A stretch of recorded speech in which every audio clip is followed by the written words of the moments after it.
बिस्मिल्लाहिर्रहमानिर्रहीम। अस्सलामुअलैकुम मोअज़्ज़ज़ नाज़रीन। नाज़रीन कराम, टीपू मादरे वतन का मायानाज़ फ़र्ज़ंद टीपू, गैरतो हमीयत का मुजस्मा टीपू, पैकरे हरियत टीपू, शेर दिल टीपू, वो टीपू जिसने हिंदुस्तान के तने मुर्दा में ज़िंदगी की लहर दुड़ा दी।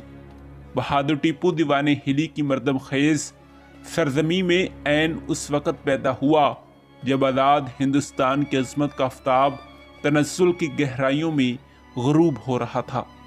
नाज़रीन इकराम, टीपू सुल्तान के वालिद माजिद हैदर अली सुल्तान बेऔलाद थे। इन्हें अपने जानशीन के ना होने का बेहद दुख था और ये थी भी बिल्कुल कुदरती सी बात, होता है दरख्तों को भी गम बेसमरी का। नाज़रीन इकराम, हैदर अली की पहली बीवी मुद्दत से आर्ज़ा फालिज में मुब्तला थी। इसने अपने शौहर को दूसरी शादी करने की बखुशी इजाज़त दे दी। हैदर अली ने मैसूर के एक मुअज़्ज़ज़ ख़ानदान के चश्म चिराग मीर मोइनुद्दीन की साहबजादी को मुंतखब किया और इसके साथ शादी कर ली। कहते हैं कि हैदर अली ने शादी के बाद शहर अरकाट में हज़रत टीपू मस्तान वली रहमतुल्लाह अलैह के हजूर में पहुंचकर इल्तिजा की कि हजूर दुआ फरमाएं कि खुदा ताला इस बंदे को फर्जंद बुलंद इकबाल अता फरमाए।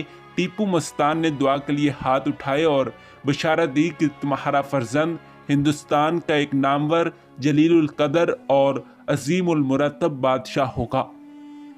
इसका नाम टीपू रखना टीपू कनारी जुबान में शेर को कहते हैं। बच्चे की पैदाइश पर इसका नाम अबू अल फता टीपू रखा गया और बाद में टीपू सुल्तान के नाम से मशहूर हुआ। नाज़रीन इकराम, वो घर जिसमें हिंदुस्तान की शुजाअत व बसालत के इस आफ्ताब ने पहली ज़ियाबारी की और अपने इकबाल के अरूज को देखा, अफाते ज़माना से तबाह बर्बाद हो गया है। अलबत्ता एक टूटा फूटा चबूतरा और चार दीवारी आज भी मौजूद है, जहां अज़मत रफ्ता हसरतो यास के आगोश में गहरी नींद सो रही है। इस चार दीवारी पर टीपू की तारीख़ पैदाइश कुंदा है। टीपू 1753 ईस्वी में पैदा हुआ। अगर नस्ब की बात की जाए तो टीपू सुल्तान का ख़ानदान इब्तिदा में पंजाब में रहता था। इनका परदादा मोहम्मद बहलोल नामी फ़कीराना ज़िंदगी बसर करता था। वह अफ़गान था और लोधी ख़ानदान से ताल्लुक़ रखता था। बहलोल दक्कन में आकर गुलबर्गा में मुकीम हुआ। इसका छोटा फ़र्जंद अली अहमद था जो कोलार में जाकर आबाद हुआ। अली अहमद का सबसे छोटा लड़का फ़ता मोहम्मद था, जिसके दो फर्जंद शहबाज और हैदर अली थे। नाज़रीन इकराम, अगर तालीम व तरबियत की बात की जाए तो हैदर अली ख़ान ने अपनी काबिलियत और ज़ोर बाजू से मैसूर की हुकूमत हासिल की, मगर वो बिल्कुल अनपढ़ थे। तालीम की कमी के बायस खुद जिन नामुवाफिक हालात और कठिन मंजिलों से गुजरना पड़ा, वो इन्हें कभी भुला नहीं सकते थे। इसलिए उन्होंने टीपू की तालीम व तरबियत में कोई दकीका फ़रोगुज़ाश्त ना किया। शहजादे को पहले दीनी अलूम की तालीम दी गई, फिर मगरबी और मशरकी फ़नून जंग सिखाए गए। इसने बहुत जल्द इन तमाम अलूम व फ़नून में महारत हासिल कर ली और 15 बरस की उम्र में ही फाजिल अदीब और काबिल सिपह सलार बन गया।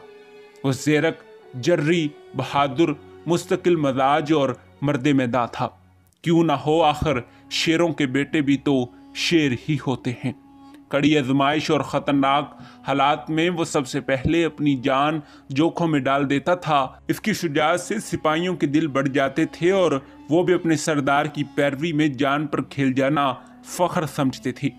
नाज़रीन इकराम, मदारस की जंग का अहवाल बयान करता हूँ कि सुल्तान की उम्र अभी 15-16 बरस की ही थी कि इसको मैदान जंग में अपने जौहर दिखाने का मौका हाथ लगा। 1768 ईस्वी में अंग्रेज़ों और हैदर अली के दरमियान लड़ाई शुरू हुई। इस जंग में हैदर अली ने अपनी फ़ौज की कमान शहजादा टीपू के सुपुर्द की। टीपू ने अपना जाहो जलाल पहले पहल मदारस में दिखाया।